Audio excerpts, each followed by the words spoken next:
If the Sun Devils are going to keep up in the Big 12, they better hope that their run game ends up showing up big time this year.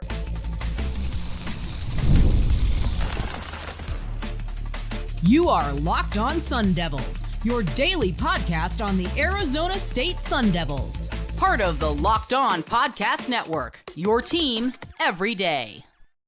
Welcome back to the Locked On Sun Devils podcast, part of the Locked On Podcast Network, your team every day. My name is Richie Bradshaw, and I will be your guide for everything Arizona State Sun Devils. Shout out to my everydayers who are here every day, and thanks for making us your first listen of the day. Don't forget to hit like, subscribe, turn on notifications wherever you're getting your podcast. Stay in touch with the show by following me on Twitter at RichieBrads36 and the podcast at LO_Sun Devils. Today's episode is brought to you by Game Time. Download the Game Time app, create an account, and use code LOCKEDONCollege for $20 off your first purchase. Terms apply. Ladies and gentlemen, welcome back in. Today we are going to be taking a look at the Sun Devils' run game as a whole. This is to include Skattebo. This is to include Raleek Brown, who we talked about last week. If you did not see those stat predictions, go and check those out. Today we're going to be looking at the best of the rest, which includes the other four major guys in the backfield. We're going to take a look at what their stats could be, what their roles could be, and then why this could be the strength or the key of the offense this year. Before we get that far, though, if you have not subscribed to the podcast on YouTube yet, please do. We are trying to get to 1,000 subscribers before the start of the season at the end of August. As of July 7th, 2024 at 7 o'clock, we are at 812 subscribers on YouTube. Hit that subscribe button. Now's never been a better time. Let's get the conversation started, and let's take a look at the other guys in the backfield. And this is a really interesting room that ASU has. Is they have Cameron Skattebo and they have Raleek Brown. Those two guys will be competing for all conference opportunities. Skattebo last year was the heart and soul of the offense. You take Skattebo out of the offense, I don't know if ASU was a top 100 or whatever offense. I don't know what they were last year, but they'd be significantly worse if you take Skattebo out of there. He's back. He's Mr. Do-It-All. You're gonna put him in a position where he can run it, he can catch it, he can throw it, he can punt it. Whatever you need, he'll be able to do it. And he's got guys behind him to be able to spell him and keep him fresh. One of those guys is Raleek Brown. That is another Mr. Do-It-All as a runner, as a receiver, and in the return game, where Raleek Brown could end up really carving out a niche for the Sun Devils, is turning into somebody who's able to just find his way onto the football field, whether it's offense or special teams, and make a big play for you. Beyond them, though, there's four main guys that I look at here, and I look at them and I go, that's an exciting room. Starting with the man who is running back 2 until further notice. And when I say this, I mean in terms of like actual like carries and distribution out of the backfield. Because as a whole, Raleek Brown is more than likely running back 2. But when it comes to just pure running the football, heavy sets or whatever, DeCarlos Brooks is running back 2 until further notice. And there's a lot of intrigue here with DeCarlos Brooks. He only played 4 games for you last year, but in those 4 games, he ran for 259 yards, 5.4 yards per carry, and he had a 3-score game. He is more than capable of being that number 2 back who spells Skattebo or Raleek Brown or whoever it is, comes out to be efficient and is just a chunk yard guy. Last year, his longest of the season for a run was only 21 yards. But I will tell you that I'll take a long of 15 from him this year if it means that he's averaging 5.4 yards per carry again and he gets 50 carries. That's fine by me. It means that he's efficient and he's doing the most with the opportunities that he has when he does get onto the field. He is going to be, as long as he stays healthy, and with these prediction series, we're always under the assumption that you do stay healthy, he's going to be one of the most crucial veterans in the backfield for the team. Only guy I'd put ahead of him is probably Cameron Skattebo. Another really interesting player to take a look at, somebody that has really caught my eye recently, is Alton McCaskill. McCaskill transferring from Colorado. He maintained his red shirt last year so that he can come to Arizona State. This is a player who was a former freshman of the year in the AAC back in his time with Houston. He's another guy that has a little bit of everything to his game. In his breakout year as a freshman, he ran for 961 yards on 189 carries and scored 16 touchdowns. He also caught the ball 21 times for 113 yards and 2 more scores. He can do it. He can be your lead back. And that's the thing that I have in my notes here is that he has that running back 2 potential, which, wow, you have 4 guys on this team that could be running back 2. With Skattebo, if he were to take a backseat role, Raleek Brown, DeCarlos Brooks, and now Alton McCaskill. That is a ridiculous room that you have at running back. And McCaskill has some of the highest upside. He does have an ACL tear in his history, and last year he only played, I think, 2 games for Colorado, 4 games for Colorado, so he was able to maintain that red shirt. If he is dialed in, 100% healthy, making sure that he can get onto the football field, this is someone that really excites me. And I'll put this out into the universe. I could see a situation, maybe not this year because of how many guys are here, but I could see a scenario where he turns into the next Xavier Valade for us.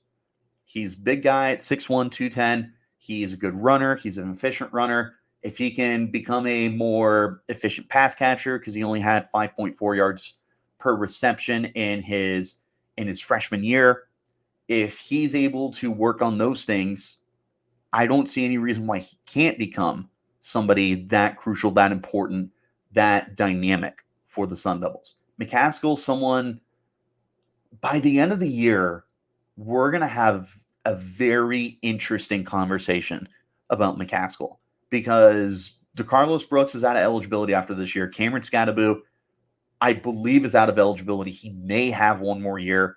Raleek Brown, if he has a good enough year, will turn pro. You could be losing those 3 guys, and McCaskill will have an opportunity to advertise himself as the future at the position as running back 1. I think he's going to end up surprising a lot of people, and he could end up being a very important piece for the Sun Devils in a veteran role for the team. And again, somebody who may just end up being the future at the position. But speaking of the future at the position, Kyson Brown and Jason Brown. Kyson, going into his sophomore year, he showed me a lot last year as a dude who could potentially be a power back for you. They got him a handful of catches, 9 catches for 49 yards, but I thought that there was a lot of good stuff to him as a runner. He carried the ball 23 times, turned it into 106 yards. He appeared in almost every game last year. He received a carry in every game that he appeared in. He didn't have a ton of volume, only 23 carries again, but it felt like when he got the football, he was able to do something with it and be a, I don't want to continue to say like high upside player, but there was stuff there that he put together that you look at him and you go, that's what I'm looking for as a starter from a guy like Kyson Brown. The problem is it's just a really deep backfield. I don't know what it's going to look like for him, but at 6'2", 205, somebody who can run you over, there's a role for you on the offense. And I think that ASU is going to be looking for those power backs this year, is to have those guys near the goal line. I know DeCarlos Brooks can do it, but beyond him, there should be an advertisement for who's going to be a power back. Raleek Brown is not capable of being a power back unless he turns into Maurice Jones-Drew. Cameron Skattebo, he can get goal line carries. I don't consider him a power back. Alton McCaskill, I don't know if I would consider him a power back either. Kyson Brown could become that for ASU, and that's a super valuable spot for any team that's going to be running the football a lot. And then Jason Brown, 4-star freshman coming in. I don't know what is fair to ask of Jason Brown. Right now, for me, he's behind these 5 guys. Running back 6 on the depth chart. Short of injury, short of guys really just playing bad, or short of ASU blowing out their opponents and starting to get the younger guys out there, I don't know if we're going to see a lot of Jason Brown this year. It's not a bad thing. It's a good thing that the Sun Devils, or a good problem that the Sun Devils find themselves in. Hopefully, Jason is able to get onto the field. I don't want this to be a situation where we don't see him at all during the year. We still want to get him out there. It's just, this is such a good position for ASU.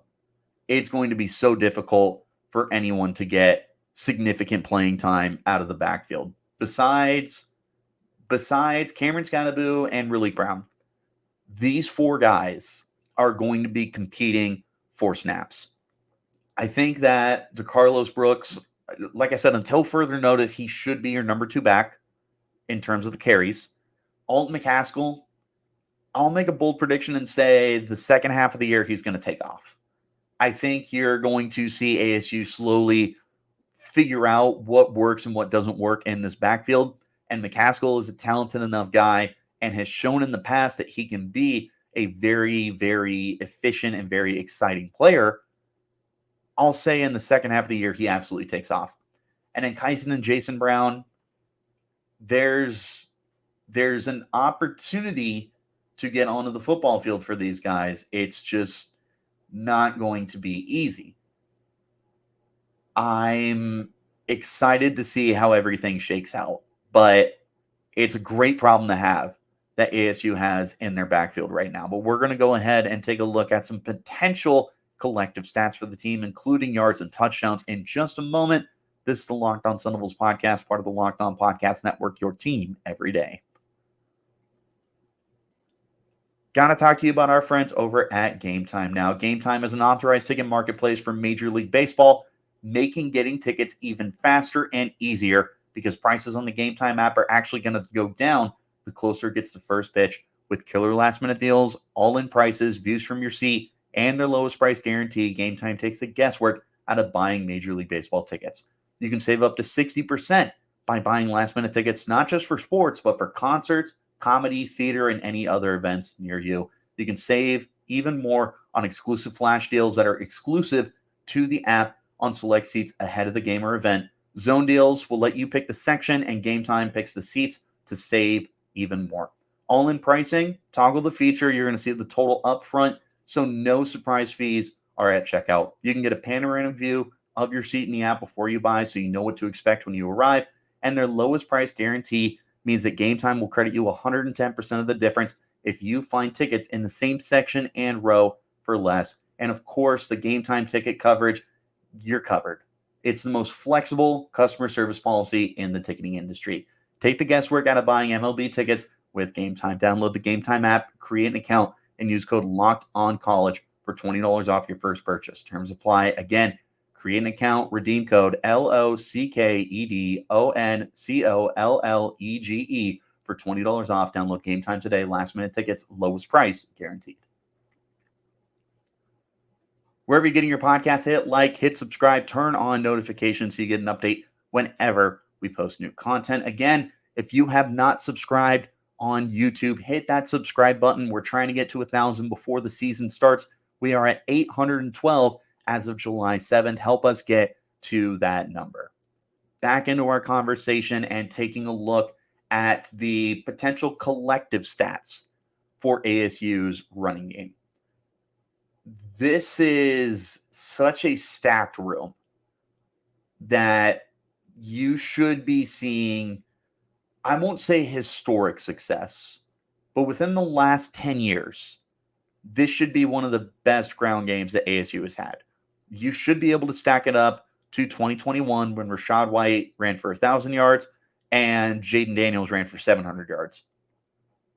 This is more than a good enough backfield to have that kind of efficiency, explosiveness. Now it's a matter of putting it together. in theory, I will say a best case scenario for total rushing yards on the season for ASU. Shoot for the moon for this. I'll say 2,500 yards. And to put that in perspective, last year they ran for 1,343 yards. So I'm saying almost double the amount of yards. But here's the thing. There was, how many is that? Like 60 some rushing yards that were taken away because of sacks. You also had guys banged up, like DeCarlos Brooks. You have DeCarlos Brooks in for a full season. He's doing a lot better than 48 carries for 259 yards. Cameron Skattebo only ran for 783 yards. I guarantee you, if he stays healthy and if the rest of the offensive line and he gets some help can stay healthy as well, he's hitting 1,000 yards, and he's doing it with ease. He had 4.8 yards per carry last year on 164 carries. He should easily be able to eclipse the 1,000-yard mark this year. You have second-year Kyson Brown. Alton McCaskill is here. There's so much depth at the position that you could very easily see these guys just culminate together. And maybe Cameron Skattebo doesn't run for 1,000. Maybe he runs for 700 again. But DeCarlos Brooks could also run for 700. Kyson Brown could turn out 400 or 500 yards. Alton McCaskill could turn into a 700-yard back with that breakout that I'm anticipating.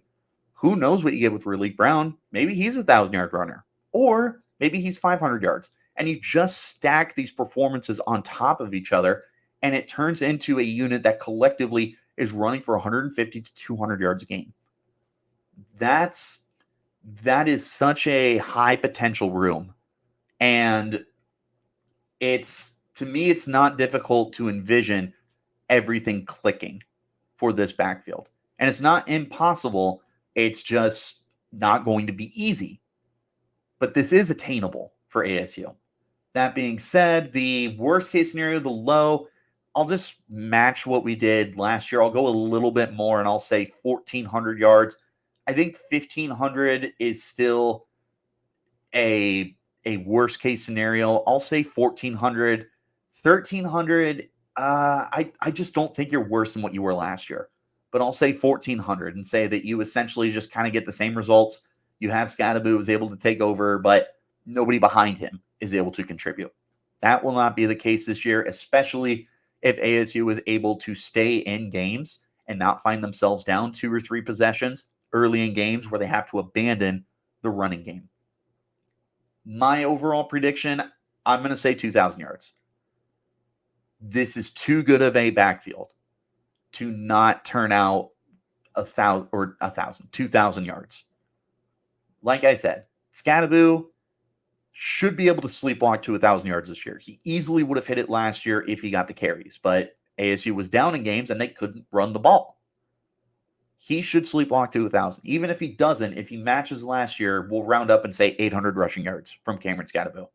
Okay, healthy DeCarlos Brooks had 259 rushing yards in 4 games last year. We're going to go ahead and do some math. That was 64.75 per game. We'll say 12 games. Look at that. He would have had right about what Skattebo had, 777 rushing yards. So you get me a healthy DeCarlos Brooks. I think he can get 500 for you. Raleek Brown, I don't know what to do because he could be your lead back by midseason. That was something I talked about in his stat prediction video, is I would not be surprised if by midseason Raleek Brown was so good that he ends up being running back 1. He's that high of an upside player. Maybe he's 1,000 yards. We can say safely between 400 and 800, I think. Somewhere in between there. That stacks. Kyson Brown had 106 last year. I don't see why he can't double that. Jason Brown, maybe he gets the Kyson Brown numbers and he gets you 100 yards. Alton McCaskill, if he takes off in the second half, maybe he's a 700-yard rusher. Maybe he's a 1,000-yard rusher because he takes over as running back 1. There is so much high upside here. 2,000 feels easy. If everything clicks for this team, it feels easy. That's not even 200 yards a game. And I think that's probably their ceiling is 200 yards a game. Or no, Yeah. I said 2,000. My highest was 25, which would be a little over 200 a game. Yeah, 2,012 games. It's a lot of rushing yards, but it's not even 200 a game. Their potential is 200 a game. Touchdowns. This one's really weird for me. I think your best case is probably 25. Last year he still had 17, and it was not a good running game. I'll say 25 is your best case. Worst case, I have written down 10. I don't think that's realistic the more I think about it. I think your worst case is still probably between 15 to 20. And all my prediction, I have written down 20. They ran for 17 last year as a team that could not consistently run the football. They're going to be fine this year. 25 as a best case scenario still feels very well within reach here. Maybe they're better depending on how many guys break out. Yards per carry, last year they were 3.6, but again, you had 4 guys who were under 0 yards per carry, and then for what it's worth, Guillory had 1 carry for 0 yards. There was a lot of guys who did not contribute to the average for ASU last year. But your starting guys, Cameron Skattebo 4.8, DeCarlos Brooks 5.4, Kyson Brown 4.6. You are getting good returns from the running backs. You should be able to do it this year. Best case, I'll go 5.5. Worst case, I still just don't see a scenario where you're worse than last year. I'll say worst case is I'll match 3.6, I guess. My prediction, I'm still saying probably about 4.5. I think 4.5 is a really sweet spot. I think they're going to flirt with 5. This is a ground game that should be able to sleepwalk their way to that kind of success. But that kind of success is what they're going to need this upcoming season. They're going to be the strength of the offense more than likely, and there's a very good chance that they're going to be the key to the offense as well, especially when you take a look at the quarterback situation. We're going to get into that in more detail in just a moment. This is the Locked On Sun Devils podcast, part of the Locked On Podcast Network, your team every day.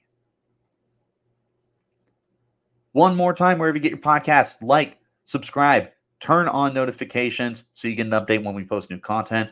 Follow, subscribe on YouTube. Help us get to 1,000 before the season starts. We are at 812 as of Sunday, July 7th. Help us get to 1,000 yards. I'll find some way to celebrate. You guys come up with some ideas, and as long as it is nothing too crazy, I will absolutely find a way to celebrate that. Maybe I'll get a tattoo or something. I don't know. Let's go ahead and round it out now with the idea that this is the strength of the offense and why it might be the key to the offense. It starts with Cameron Skattebo and Raleek Brown, 2 guys that have the potential to be all-conference players. Skattebo was right there last year. He was a finalist for the Jim Thorpe Award, the award that goes to the most versatile player in college football. He was a top 3 finisher. He's going to be in that conversation again as an all-conference player. Now, this is a much deeper conference and a much more talented conference, in my opinion, for the running backs. But that doesn't mean that you're suddenly decreasing the talent level that Skattebo already possesses. And then Raleek Brown, do it all. Receiver, returner, runner, whatever. Those 2 alone give you a dynamic backfield. Those 2 alone should be able to carry this offense. Those 2 alone should be able to really, really, really, really carry you, especially on a team that desperately needs something to help them. But then you have the depth. You have DeCarlos Brooks, who might be the most important veteran running back on the team. Could be your go-to goal line guy. Someone that ASU experimented with in the early part of the season and put him at fullback. You get him on the field. Alton McCaskill, we know how good he can be. It's just a matter of, can he get back to that point? If he does, dude, he might be something, man.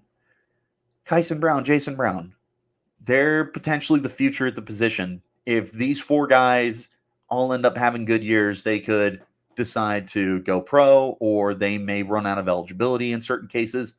Kyson and Jason have a huge opportunity to advertise themselves as the future at the position, as potential starters for 2025 and beyond.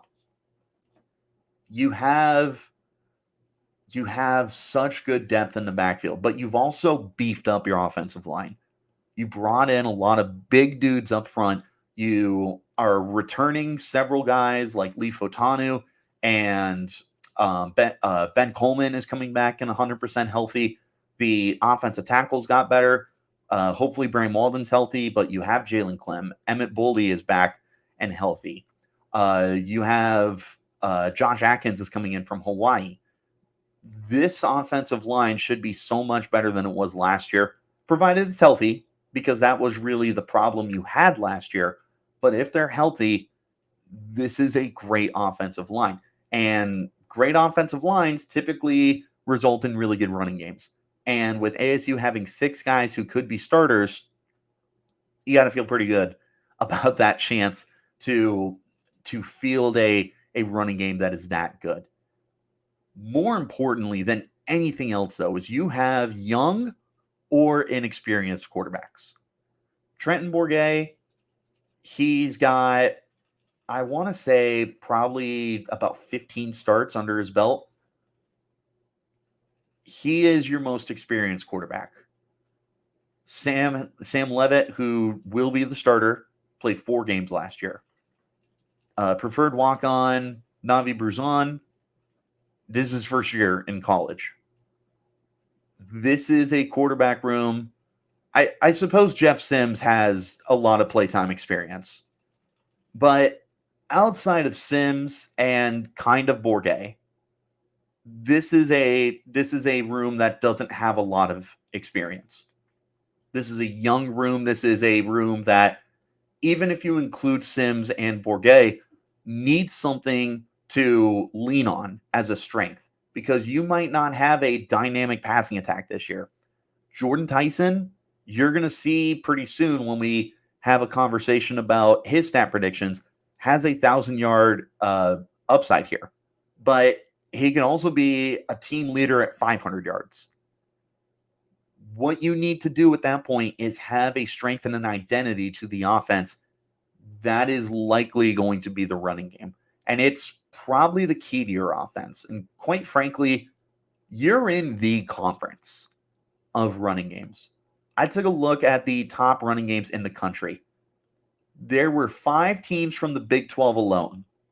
5 teams from the Big 12 alone that averaged 200 yards per game. West Virginia, UCF, Cincinnati, Kansas, Kansas State. Those 5 schools are returning the majority of that core for their running game is coming back. Arizona has 2 or 3 guys that I know they're excited about. Oklahoma State has Ollie Gordon, who might be the best running back in the country. There is no shortage of really good running teams in the Big 12. ASU needs to be in that category with them. And in theory, they should be. And based off of the predictions I'm giving, yeah, they're going to be right there. 200, that's going to be tough. That's tough for any team. That's tough for these 5 teams to repeat. 200 rushing yards a game is nasty business. Unless you're Army or Navy or Air Force and you're running on every down, you are a really special team to run for over 200 yards a game. And not dissing the military academies at all. It's special. 5 teams in the conference ran for 200 yards. You're going to have several other teams. Utah could have a really good run game. I actually don't know too much about their backfield, but I will never I'll never rule out Utah when it comes to having good running games.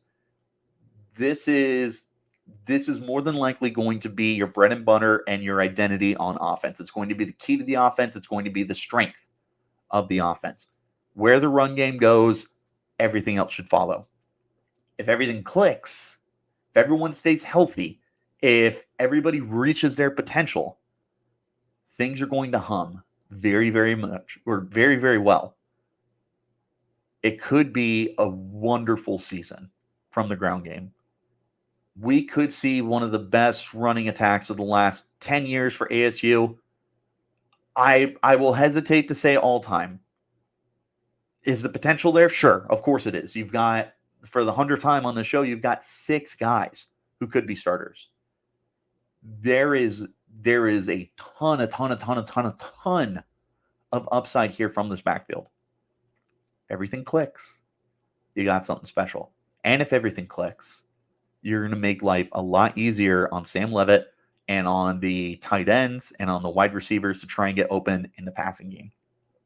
You're going to help your defense because running the football means long drives. Long drives means long breaks. Defense stays rested. They're able to play at the level they played last year. You're going to win more football games. The defense is good. They just need a breather every once in a while. They can't be sitting there with oxygen tanks on the sideline because you can't get a stop. You get those stops on defense. You give the ball back to the offense. They run the football. They chew 5 minutes off the clock, whatever.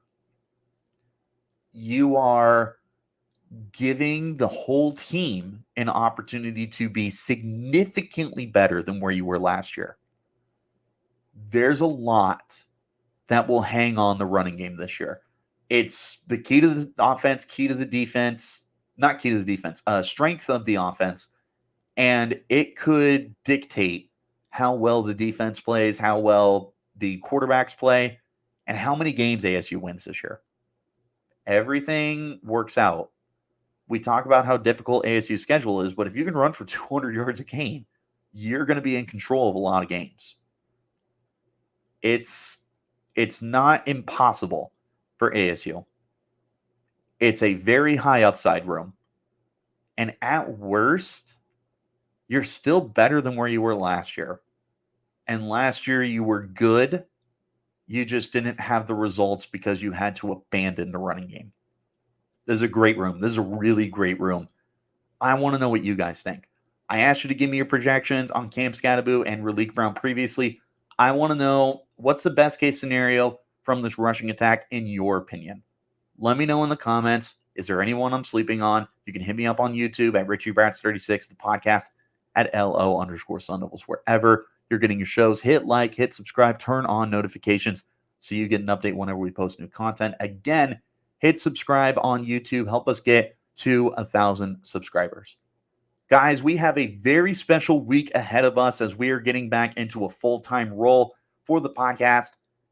I am going to Las Vegas for Big 12 Media Days. I will be bringing my equipment with me, so I will be recording in a hotel room, but we are going to be giving you updates on what I am looking for at the Big 12 conferences, what I hear at the Big 12 conferences, all that good stuff.